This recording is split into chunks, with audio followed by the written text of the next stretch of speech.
el sistema urinario. También otro capítulo bastante importante. Acá vamos a tener entonces que el riñón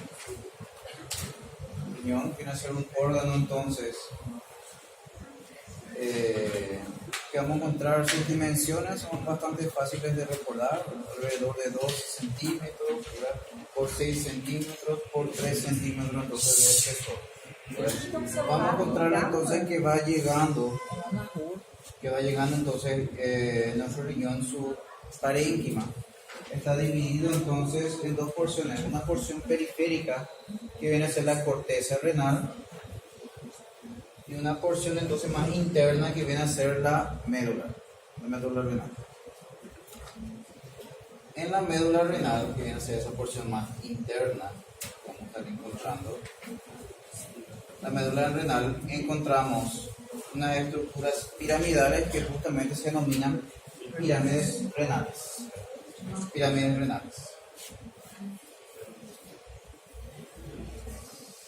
En los vértices de esas pirámides renales vamos a encontrar entonces las papilas renales. Y a nivel de esas papilas renales van desembocando unos conductos que provienen desde la corteza. De ahí que vamos a encontrar en las papilas, que viene a ser el vértice, donde vamos a encontrar un área cribosa llena de orificios, van desembocando entonces los conductos que provienen desde la corteza. De modo entonces que va eliminando la orina a nivel de la papila. Esa papila está formada justamente su porción externa, pues un epitelio cilíndrico, y luego van a empezar lo que serían las vías urinarias.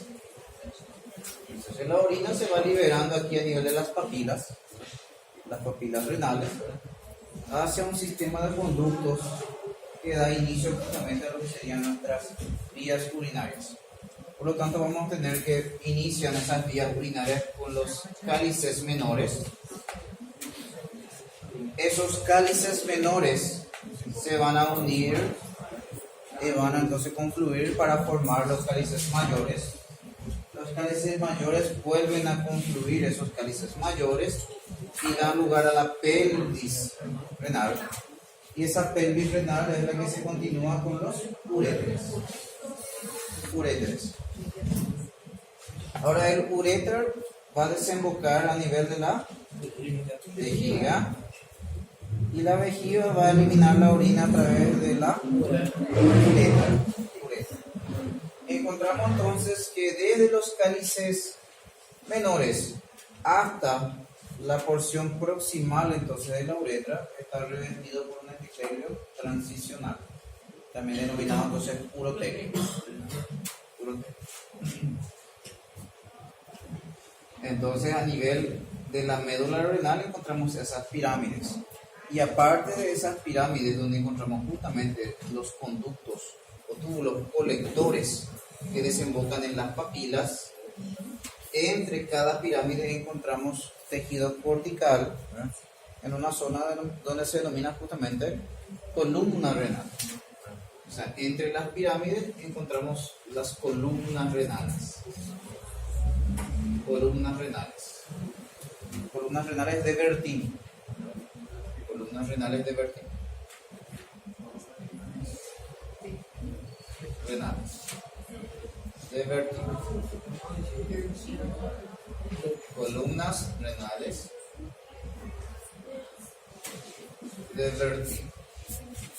Y esas columnas renales vienen a ser un tejido cortical que encontramos en la médula y que están entre las pirámides. Están entonces entre las pirámides.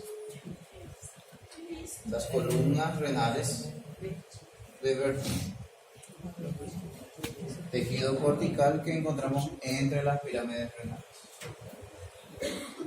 Ahora, esas pirámides renales encontramos en un número de 8 a 12 normalmente, pero puede llegar a alcanzar valores elevados como hasta 18, dependiendo entonces del tamaño de la glándula, ¿verdad?, y de su estimulación.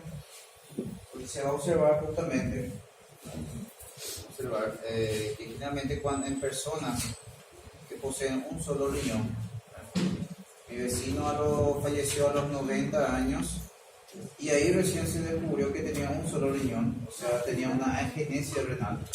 Un solo riñón tenía, pero un riñón que funcionaba bien. Es que generalmente lo que suele ocurrir es aumentar su tamaño, ¿verdad? Su parénquima renal para cumplir la función de dos, ¿verdad?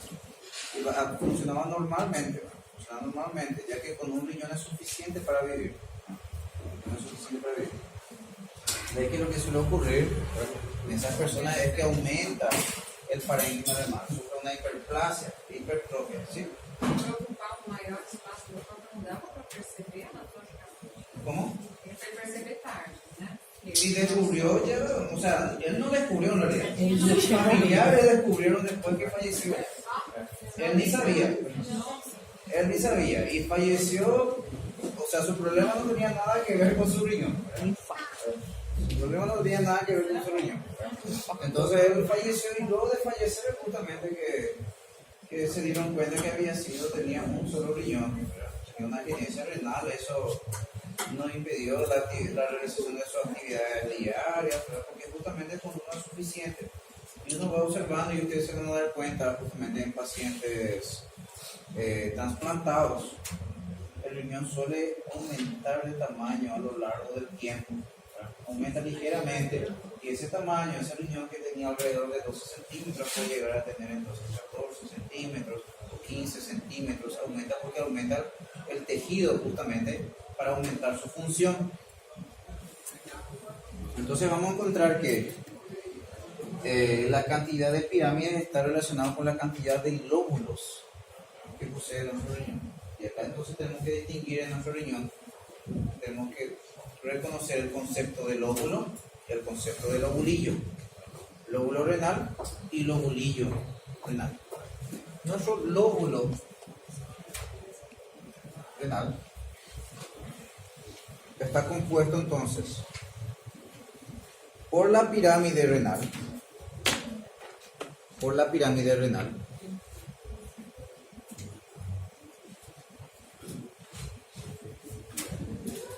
por la pirámide renal y el tejido cortical que le rodea.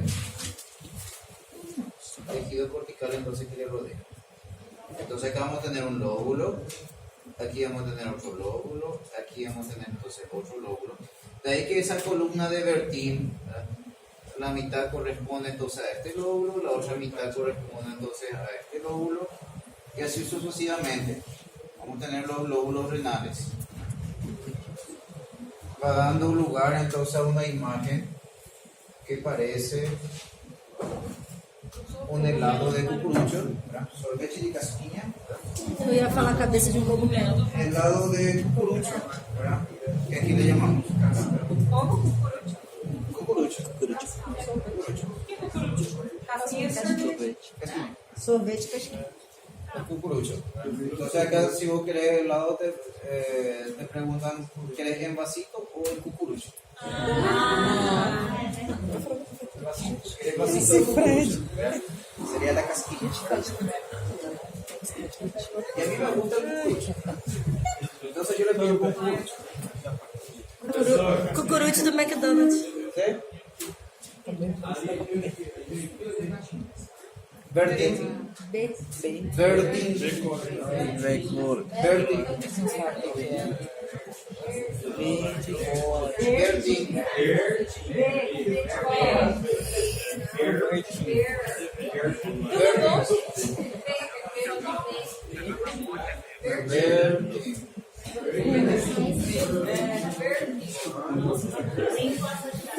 Bueno, de ahí entonces que la cantidad de pirámides renales está relacionada con la cantidad de lóbulos que va a tener entonces nuestro riñón. Y puede ser entonces de 8 a 12 y puede alcanzar incluso hasta 18, dijimos. Dependiendo entonces del tamaño de nuestro riñón. Pero normalmente entre 8 a 12 nada más. 8 a 12 nada más. 8 a 12, ¿verdad? Pero puede aumentar dependiendo del volumen de nuestra glándula, de la necesidad y de la función entonces que va a realizar, ¿verdad? Puede alcanzar entonces hasta 18 incluso. ¿verdad? Bueno, ahora el concepto del lobulillo. Lobulillo.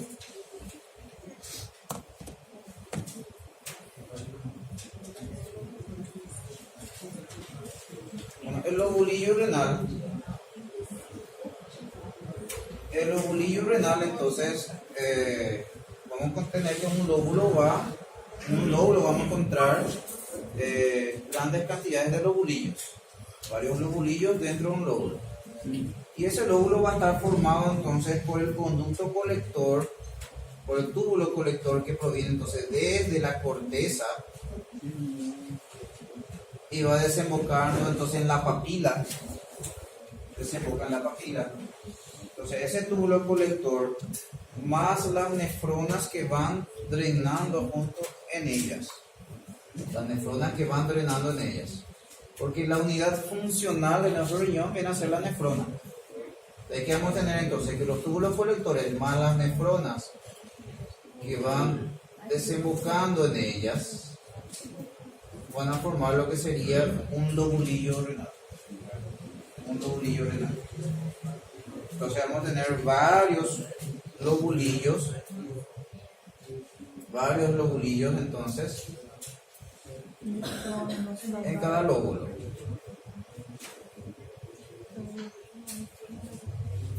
En cada lóbulo. Entonces, el lóbulo sería nuestra pirámide con el tejido cortical que le rodea. Y el lobulillo estaría formado entonces por el túbulo colector y las nefronas que drenan en ella. Professor, quando a pessoa tem nefrite, é isso aí que inflama ou não? Inflamación, sí, inflamación justamente. Se va inflamando el tejido renal, parénquima renal. Ahí tenemos diferentes tipos de nefritis.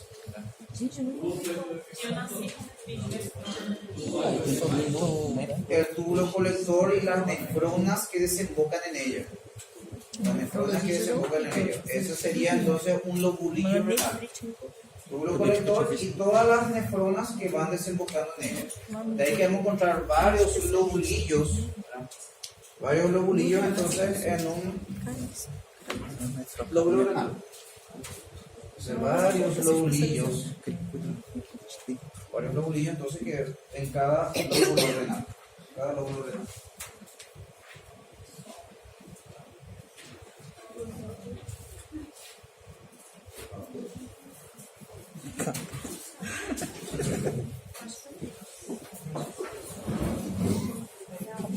Que ya terminó. Estamos empezando recién.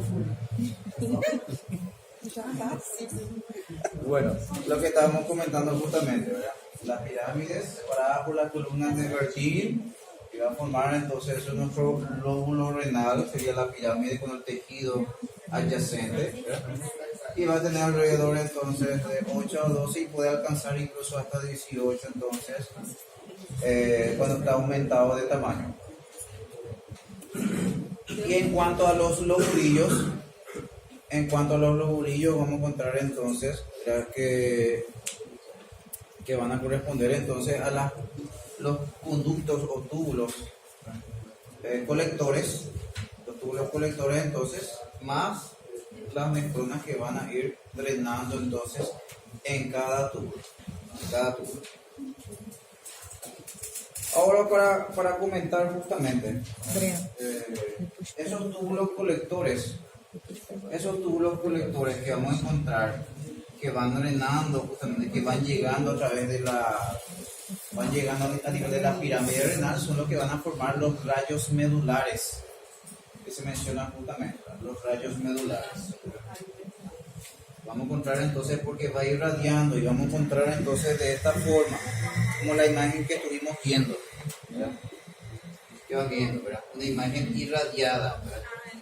Son los rayos medulares justamente que vamos a estar observando por la cantidad de conductos que se va observando, ¿verdad? Da lugar entonces a los rayos medulares, ¿verdad? Los rayos medulares, ¿verdad? Que vienen desde la corteza entonces y van atravesando entonces la región de la pirámide, porque esos túbulos colectores inician a nivel de la corteza y van a continuar entonces a nivel de las papilas, ¿verdad? Eso da lugar entonces a nuestros rayos medulares, ¿verdad? Rayos medulares, porque vienen los conductos de esta forma, ¿verdad? Parecen como rayos que van viniendo, va irradiando hasta llegar entonces a la papila. Y se observa entonces de esa forma y se conoce entonces. Ele pega nível da corteza também. Inicia a nivel de la corteza, justamente. ¿Verdad? Inicia a nivel de la corteza, esos rayos medulares. Y va a alcanzar justamente la médula. Porque dijimos justamente que nuestro túbulo colector iniciaba en la corteza y luego atravesaba justamente la médula. Atravesaba la médula. Doutor, só uma dúvida. Esse é o túbulo conector ou é o conduto coletor? Túbulo colector, ¿verdad? Túbulo conducto colector. Igual. É a mesma coisa. Não, existe o túbulo conector, né? E o conduto coletor cortical. Colector, no conector. Túbulo conector. Sería la conexión ahí con el túbulo colector. Coletor, isso. Esse aí é qual? É o conduto coletor. Túbulo conducto colector. No conector. O túbulo conector. Colector. Esse é com L ou com N? Ok. Como se diz? Colector. Como eu falei. Conector. Mas como se diz? Como eu falei. Esta pequeña porción sería la zona de conexión justamente, ¿verdad? Entre nuestra nefrona y nuestro túbulo colector. Porque aqui chama de conduto coletor. Igual, ¿verdad? Túbulo conductor. ¿verdad? Porque esse mais do lado chama túbulo conector. Esse mais do centro chama de conduto coletor cortical. Sí, y por eso va a tener su porción cortical, pero también su porción medular. Ah, sim. También su porción medular. Porque eu não estava entendendo qual é que era. No, el conector sería la conexión acá en el túbulo contorneado, ¿verdad? Que vamos a ver enseguida. É a última porção. Y el túbulo colector o conducto colector, igual. ¿sí? Graças. Esse conduto colector é o que tem origem vertical e termina na Sí, va a tener justamente su porción medular, ¿verdad? Externa e interna otra vez, la que está más próxima a la papila. Más próxima a la papila. ¿Está bien? Volvemos al anterior.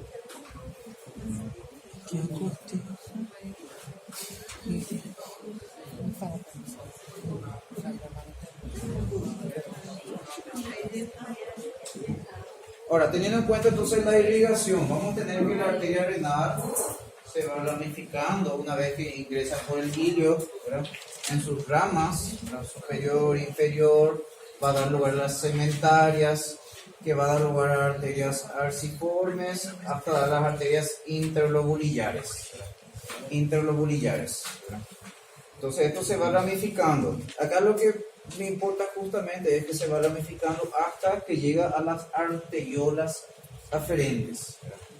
Arteriolas aferentes.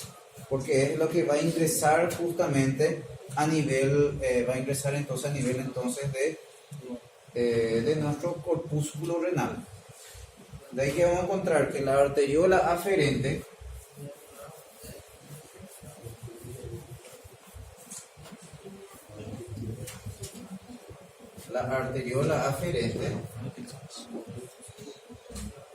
se va entonces capilarizar, para formar entonces el glomérulo renal. Y luego va a dar lugar a la arteriola eferente. Entonces tenemos la arteriola aferente.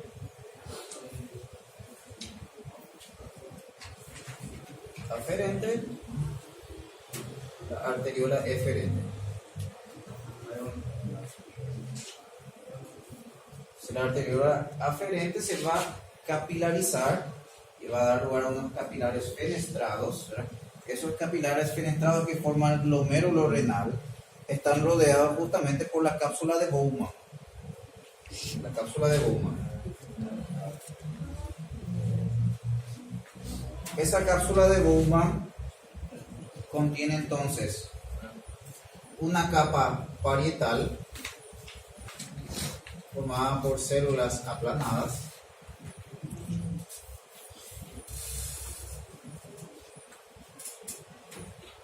y va a tener una capa visceral que va a estar rodeando los capilares. Estoy rodeando. Vamos a estar observando justamente que esos capilares que van a, esas capas visceral que van a rodear los capilares van a estar formadas por células que llevan el nombre de podocitos. ¿Cómo? Podocitos. Uma visceral. La visceral.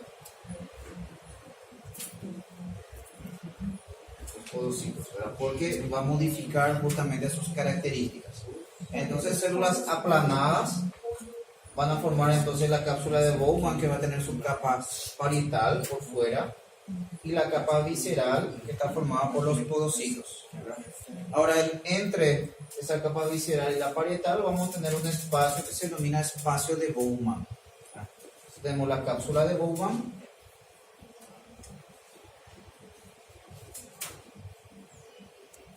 y el espacio entonces entre el glomérulo y la capa visceral de la cápsula de Bowman y la capa parietal de la cápsula de Bowman se denomina entonces espacio de Bowman.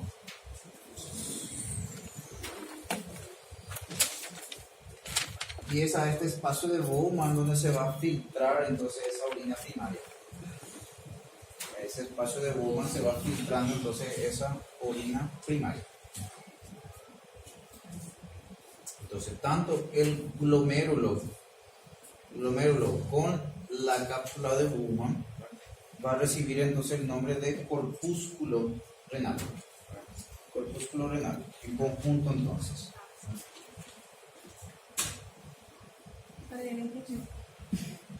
¿Qué es proporcional? Corpúsculo renal está formado por el glomérulo renal y la cápsula de Bowman. El glomérulo renal y la cápsula de Bowman va a dar lugar a esta estructura que en conjunto se denomina corpúsculo renal. Corpúsculo renal. Ese corpúsculo renal que va a tener un polo arterial donde van llegando las arteriolas y va a salir justamente la arteriola eferente, y va a tener un polo urinario donde va a iniciar justamente el sistema de conductos, donde va iniciando el sistema de conductos.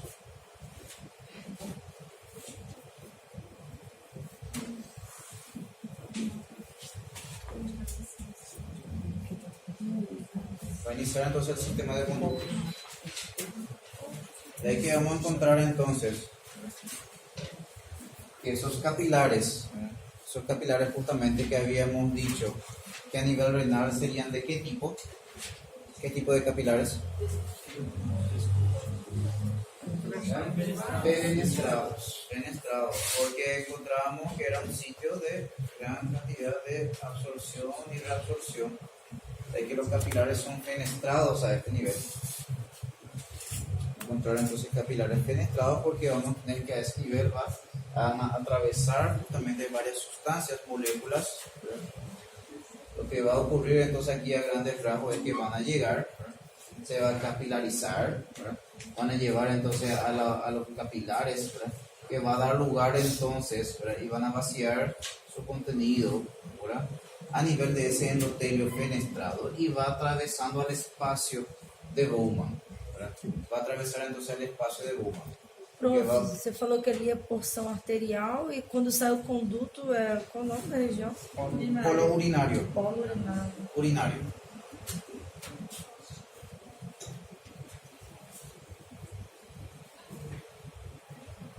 A ese nivel entonces vamos a encontrar que las arteriolas aferentes entonces van a dar lugar a esos glomérulos. Se va a capilarizar, un capilar fenestrado, va a dar lugar a este glomérulo, porque esta estructura central sería el glomérulo renal. Y del glomérulo renal entonces se va a originar la arteriola eferente.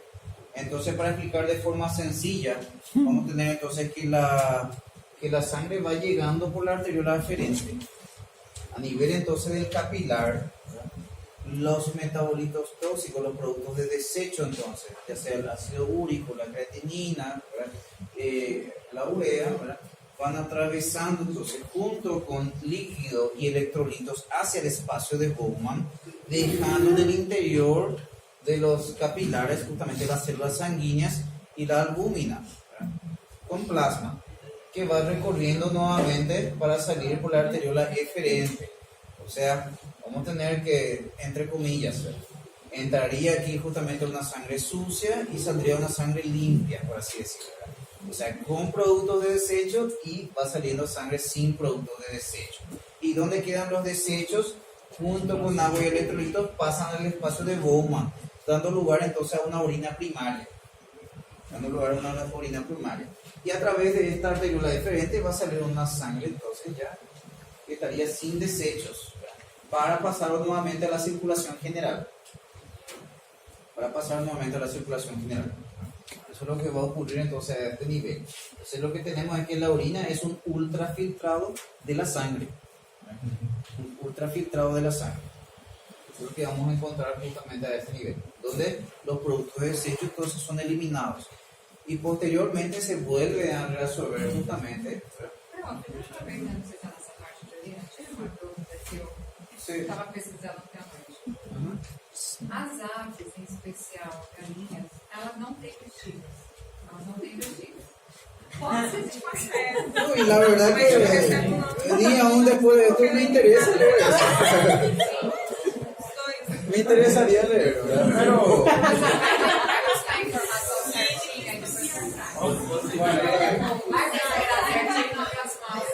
yo Onde é que tem animal? Depois você me dá. bueno, seguimos.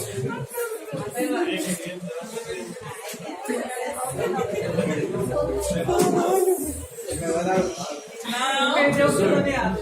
Empezamos entonces que Orina primária, peraí. se va a formar entonces a nivel de la cápsula de Bowman y luego se vuelve a modificar justamente a través de los túbulos que se van formando, porque se va reabsorbiendo a través de minerales y agua. Y eso va a iniciar entonces a través entonces de lo que serían los túbulos contorneados proximales, que sería el primero que se observa justamente, ¿verdad? En el polo urinario,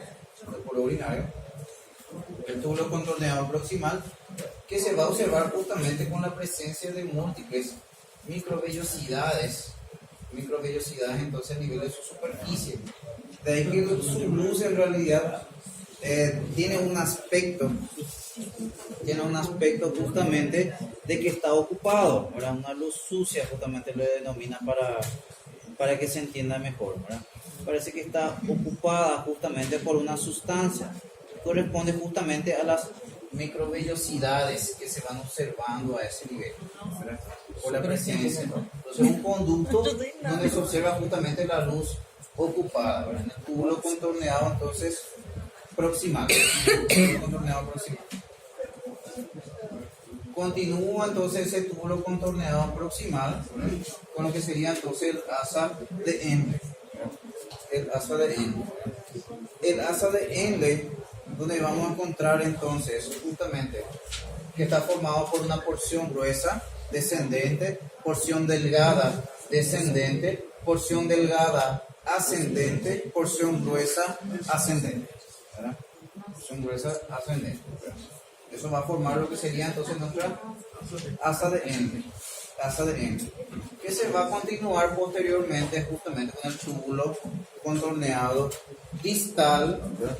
Donde se observa justamente una menor proporción de microvellosidades en relación justamente a lo que observamos en el túbulo contorneado proximal. Por eso la luz justamente viene a ser un poco más clara, ¿verdad? ¿Ya vieron esto en la práctica? Sí. La luz viene a ser entonces por eso un poco más clara, ¿verdad? De ahí que justamente va desembocando, ¿verdad? En nuestro túbulo conducto colector, ¿verdad? Túbulo colector a través justamente del conducto conector. Esto se denomina, ¿verdad? La N y la L, ¿verdad? Y ese túbulo colector, o sea, todas esas nefronas que van desembocando en ese túbulo colector, lo que va a formar lo que sería un lobulillo, ¿verdad? renal, un lobulillo renal. Acá tenemos entonces nuestra nefrona que está formado por el corpúsculo y sus conductos, ¿verdad? El túbulo contorneado proximal, asa de Henle y el túbulo contorneado distal, ¿verdad? Entonces, esa estructura en conjunto sería entonces una nefrona. Y varias nefronas van desembocando en un túbulo colector o conducto colector, ¿verdad? Que va a terminar justamente, inicia en la corteza, eso tiene su porción cortical, ¿verdad? Continúa en la médula, va a tener una porción medular externa que está hacia la base de la pirámide, y hacia la papila ya vamos a encontrar justamente su porción medular interna para finalizar justamente en los orificios de la papila renal, ¿verdad? La papila renal de la pirámide. Y ahí justamente se va a recoger a nivel de los cálices. A nivel de los cálices se va recogiendo justamente ya la orina formada, ¿verdad? Esa orina entonces formada. Professor, Sí. duas perguntas.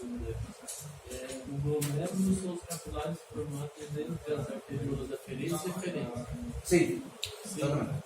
E na aula prática a gente viu que a partir do momento que o coletor entra na pirâmide, ele vira papilar vermelho. De Bellini, también se le llama así, túbulos de Bellini. Então seria a mesma coisa, só que Sí, dentro do de la médula. Tubos de Bellini también se le llama. Tubos de Bellini. Bueno, Eu ia fazer uma pergunta, mas parecia tão idiota que eu não vou deixar. Depois do que você falou do coração central, vai não entendi. me quiero hacer la explicación de los tubos de Bellini justamente, de que eran... Bueno, no voy a decir. Continuamos. El glomérulo renal. No, iba a decir una anécdota nomás. Se você dá, como digo.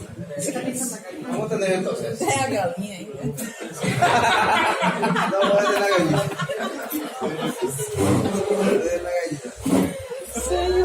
Te van a perseguir con eso. Vai te perseguir até você descobrir o que é a verdade. Vamos a encontrar entonces que nuestro glomérulo renal, entre esos capilares y también entre esos podocitos que forman la capa visceral, vamos a encontrar otras células que son las células mesangiales, ¿verdad? Esas células mesangiales, que son las células que van a ir sintetizando y formando la matriz, y aparte de eso van a estar fagocitando productos que pueden ir pasando y pueden producir justamente obstrucciones a nivel de los túbulos, a través de nuestro sistema de túbulos. Entonces esas células mesangiales también vamos a encontrar que van a formar parte de nuestro glomérulo renal, nuestro glomérulo renal. Las mesangiales forman parte entonces de nuestro glomérulo. Son células que van a estar sintetizando matriz, y también van a estar fagocitando, ¿verdad?, productos que podrían producir entonces obstrucciones a nivel entonces de nuestro sistema de túbulos. Entonces fagocitosis y síntesis y fagocitosis. Entonces, similares a las actividades de los pericidos.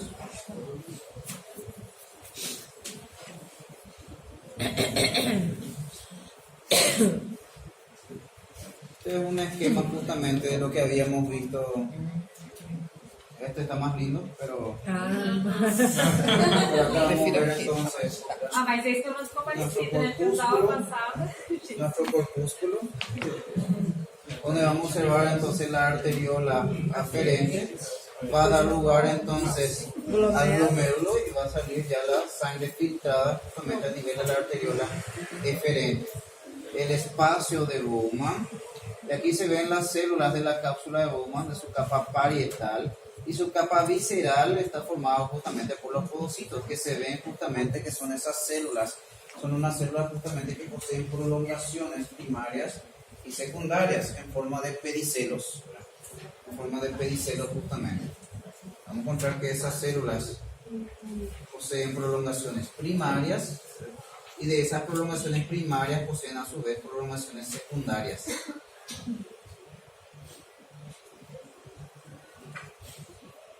Lo que crean unas ranuras de filtración justamente entre ellas, ¿verdad? Va creando unas ranuras de filtración por el espacio que queda entonces entre esas prolongaciones celulares. De ahí que vamos a encontrar varias estructuras implicadas en el filtrado glomerular, varias estructuras que van a estar implicadas en el filtrado glomerular. Entonces, la cápsula de Bowman va a tener justamente su capa parietal, ¿verdad? Su capa visceral, que va a estar formada justamente por los podocitos, ¿verdad? Y es la zona donde va a estar atravesando justamente ese ultrafiltrado de la sangre hacia el espacio de Bowman, ¿verdad? Que va a estar entonces tanto entre la capa parietal y la capa visceral. Los podocitos, como mencioné recién, poseen prolongaciones primarias y secundarias. Esas prolongaciones secundarias serían esos pedicelos, ¿verdad? Y esos pedicelos están relacionados justamente con esa estructura de filtración. Lo que van a hacer esos pedicelos es intercalarse justamente con los pedicelos de otros podocitos,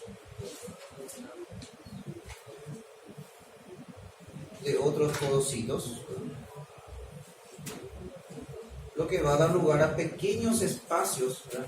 Ranuras, surcos de filtración que se encuentran entre esos pedicelos, como formando mallas.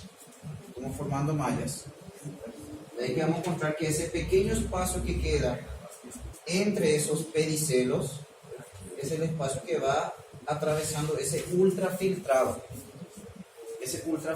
Y además en esa ranura de filtración, ese surco de filtración, encontramos también proteínas que participan, ¿verdad?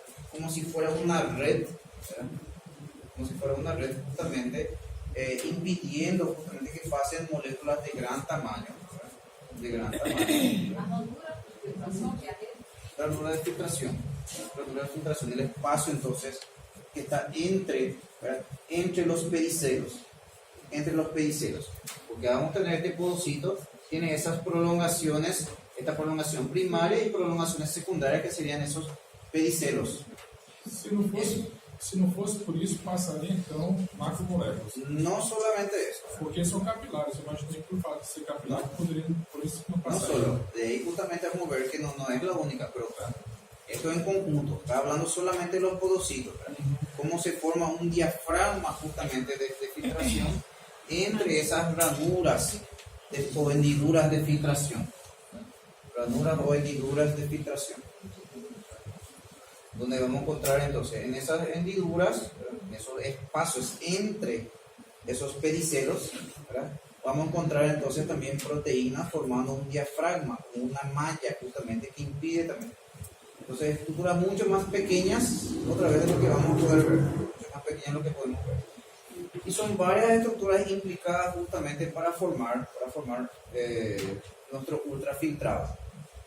La barrera de filtración, ¿verdad? La barrera de filtración entonces tenemos la hendidura, ¿verdad? Que vamos a encontrar entonces que es ese espacio que le mencioné entre los pedicelos, ¿verdad? Vamos a encontrar entonces la lámina basal y vamos a encontrar también justamente la célula endotelial, ¿verdad? Ahora, entre esas hendiduras vamos a encontrar entonces los diafragmas, ¿verdad? Los diafragmas de filtración, ¿verdad? Sus estructuras entonces proteicas, otra vez entre esos pedicelos. De ahí que si vemos en un corte esquemático en realidad, porque en la microscopía estos son estructuras muy pequeñas, vamos a encontrar entonces los capilares. Los capilares entonces vamos a encontrar que poseen su lámina basal, esas células endoteliales. Vamos a encontrar la lámina basal de los podocitos, y los podocitos a su vez, ¿verdad? A su vez van a tener sus prolongaciones que colaboran a la formación de esa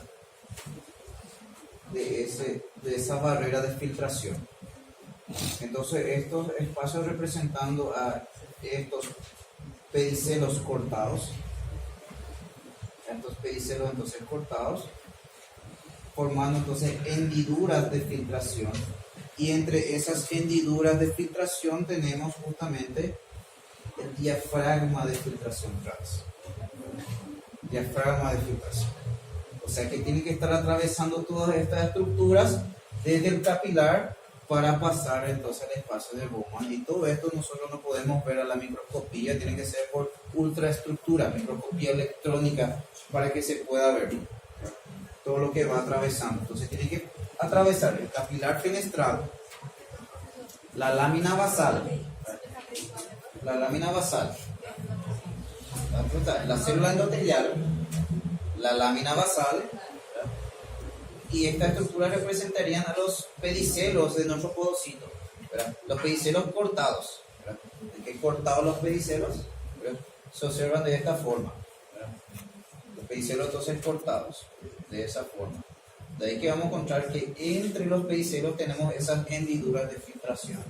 Y en esas hendiduras de filtración encontramos el diafragma de filtración, donde encontramos entonces proteínas que también colaboran, ¿verdad?, al filtrado, a ese ultrafiltrado de la sangre.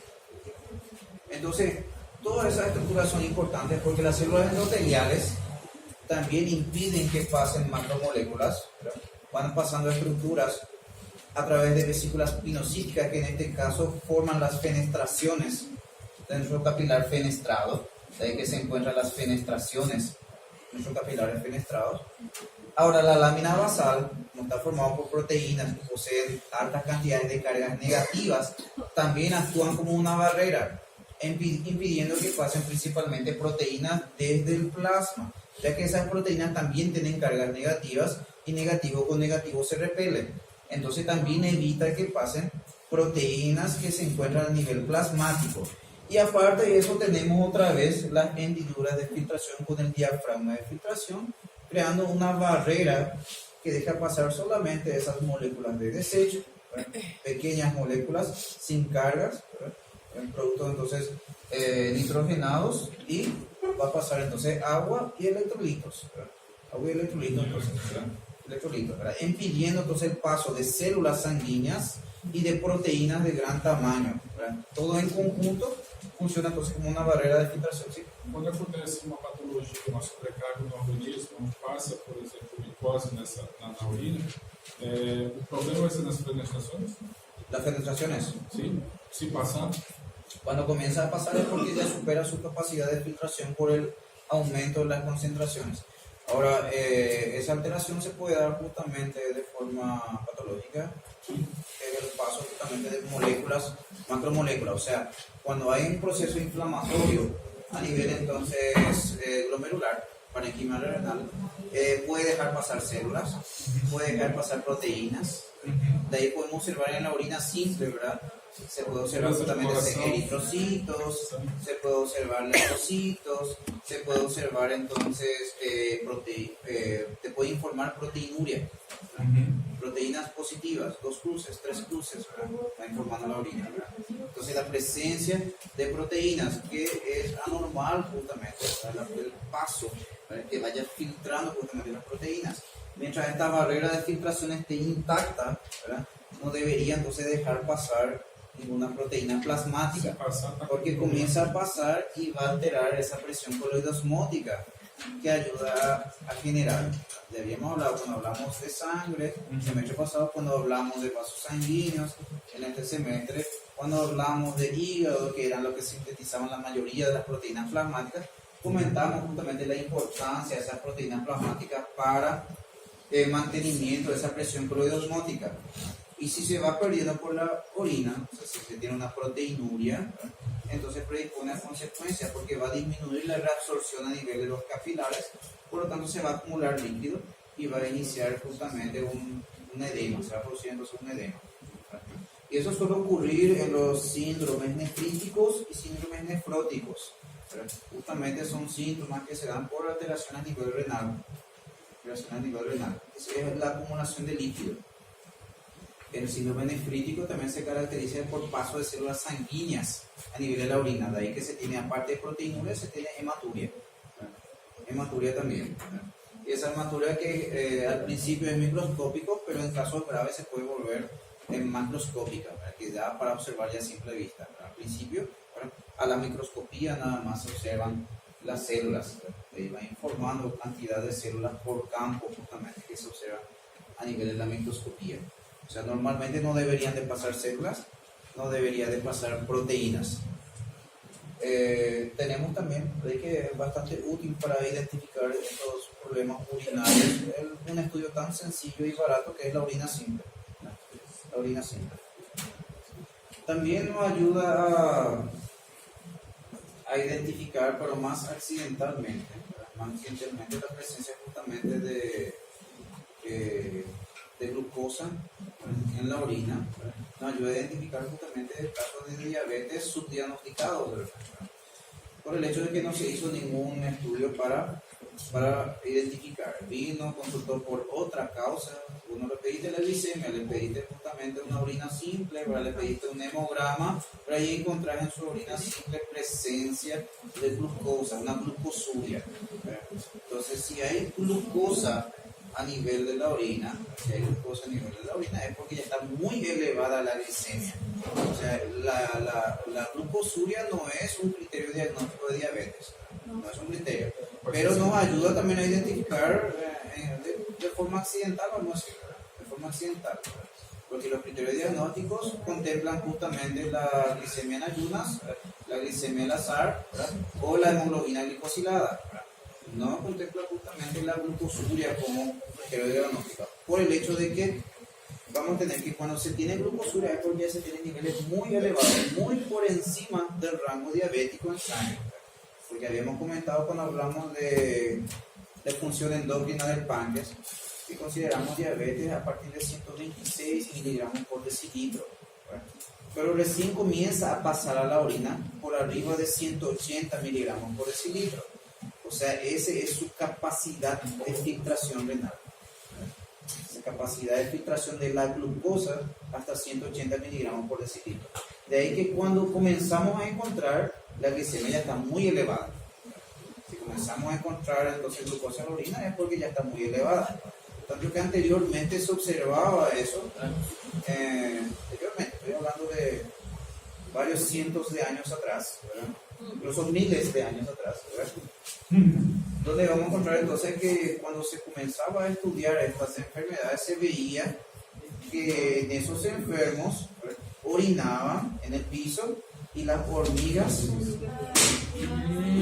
se acercaban por las hormigas. Entonces, ¿por qué las hormigas justamente se acercaban y comenzaban a rodear esa zona donde orinaban? Por el aumento de la glucosa justamente a nivel de la orina, ¿verdad? De ahí que justamente hablando de esos miles de años atrás, ¿verdad?, en la época entonces ya 2000 y poquitos años atrás, donde justamente los griegos ya comenzaban a investigar estas enfermedades, ¿verdad?, y observaban justamente, ¿verdad?, y constataban que realmente la orina era dulce, ¿verdad? Justamente tenían que probar, ¿verdad?, para constatar eso, ¿verdad? Gracias a Dios hoy en día no hace falta, ¿verdad? Gracias a Dios hoy en día no hace falta, ¿verdad?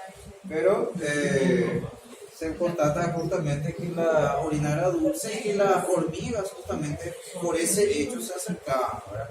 Posteriormente justamente se identificó el porqué, ¿verdad? El porqué de eso, justamente porque supera la capacidad de filtración renal, de ahí que comienzan a atravesar esa barrera de filtración por superar su capacidad, ¿verdad?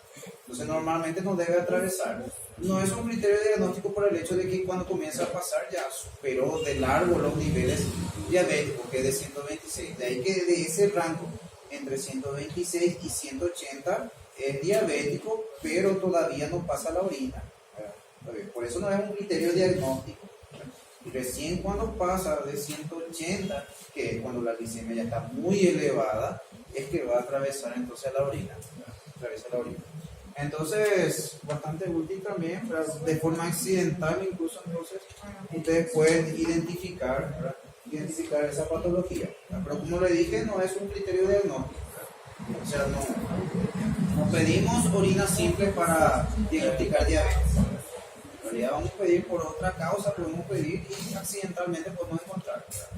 Y también justamente en el acompañamiento del paciente diabético, si está muy elevado su glicemia, se va a encontrar justamente, se va a encontrar también durante el acompañamiento. Bueno, la lámina basal, ¿verdad? la lámina basal, entonces donde dijimos justamente, ¿verdad?, que vamos a encontrar, ¿verdad?, que se van a fusionar las láminas basales tanto de los podocitos como de las células endoteliales, Esa lámina basal también es una estructura muy importante que va a colaborar y va a impedir entonces el progreso principalmente de las proteínas, por las cargas negativas de las proteínas de la lámina basal, impide entonces el progreso que atraviesen hacia el espacio de Bowman. Y repasando entonces las estructuras que forman nuestra barrera de filtración. Tenemos entonces nuestro endotelio fenestrado.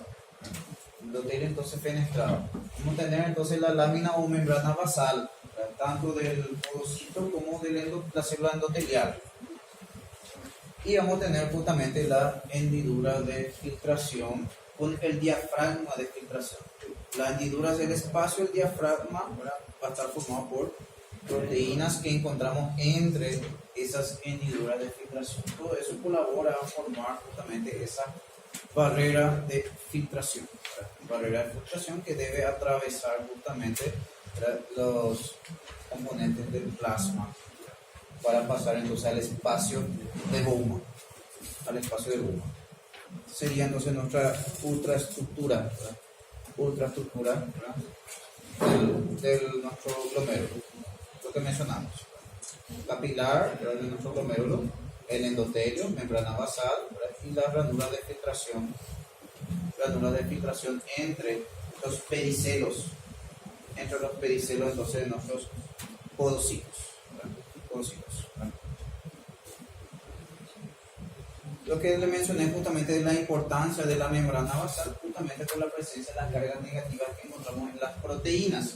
Aparte del tamaño justamente que debe pasar, ¿verdad?, vamos a tener que las cargas negativas, como había mencionado, vienen a ser un factor importante para repeler las proteínas del plasma y que no atraviesen al espacio de Bowman. Aquí le voy a mostrar entonces ahora un esquema, ¿verdad?, parecido al mío. Parecido al mío. Donde se ve entonces representando al endotelio, células endoteliales entonces fenestradas, nuestros capilares fenestrados, ¿verdad? Aquí en celeste lo que sería justamente la membrana basal, y aquí justamente nuestro podocito, ¿verdad?, para que entiendan bien, con sus prolongaciones primarias y los pedicelos, ¿verdad? Entonces entre esos pedicelos tenemos las ranuras o hendiduras de filtración, donde vamos a encontrar entonces nuestro diafragma de filtración justamente, y va atravesando entonces toda esa estructura para alcanzar el espacio de Bowman. ¿Ven entonces cómo se forman esas hendiduras de filtración entre los pedicelos justamente? Ese sería el endotelio de nuestro capilar, el endotelio fenestrado, por eso esas perforaciones que posee. Desculpa ser enfático na pergunta, porque discutimos uma vez, mas não está errado. Passa macromoléculas, se tivesse só o capilar, passaria tranquilamente as macromoléculas, se não tivesse o restante desse mecanismo de filtração. Podrían pasar mayores proporciones de proteínas, justamente, ¿verdad? Porque ustedes van a encontrar que a nivel de los capilares continuos, ¿verdad?, el paso de proteínas es muy limitado. Sí, atraviesan por muy pequeñas cantidades, ¿verdad?, y no debería de pasar nada en realidad, ¿verdad? ¿Verdad? Entonces el paso es muy limitado y debido entonces a las mayores concentraciones pudieran atravesar mayores cantidades de sustancias a ese nivel. Por eso justamente a nivel, solamente el capilar no es suficiente ahí justamente para realizar ese filtrado justamente y evitar que pasen, ¿verdad? Porque vamos a encontrar justamente cuál es la diferencia entre el plasma y el intersticio. Justamente habíamos dicho que eran las cantidades de proteínas, ¿verdad?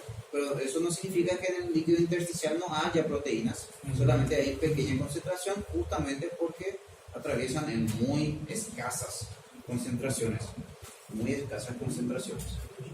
De ahí esa diferencia, esa gran diferencia, ¿verdad?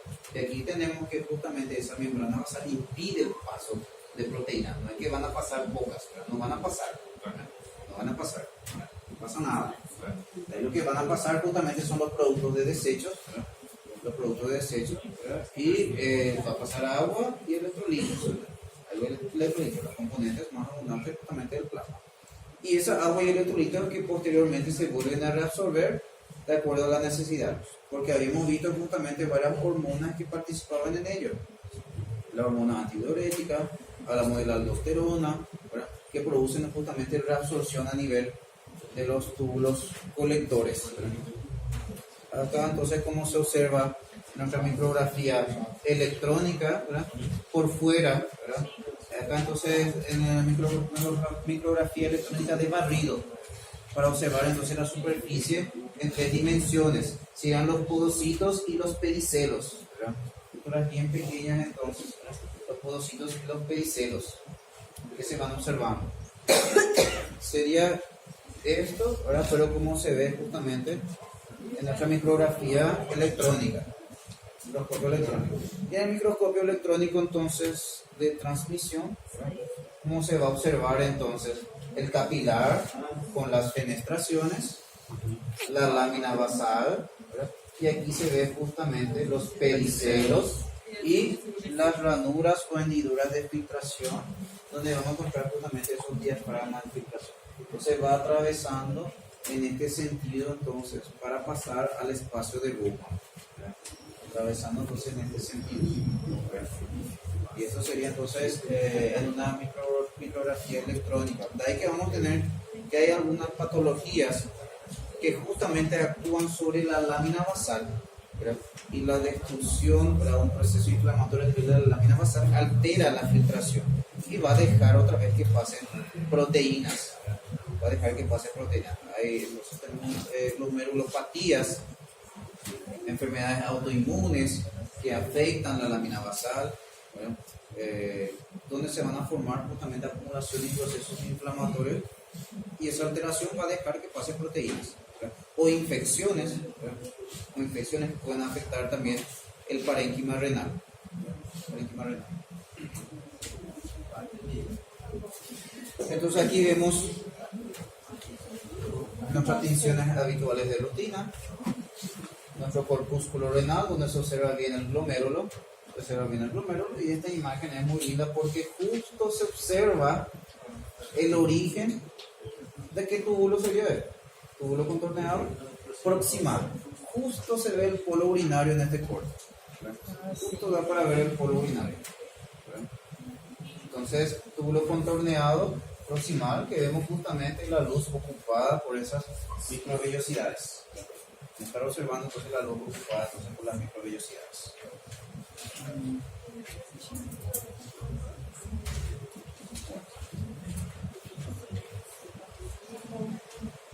Podemos dejar hasta aquí por hoy. Están tristes. Ese fue de tristeza.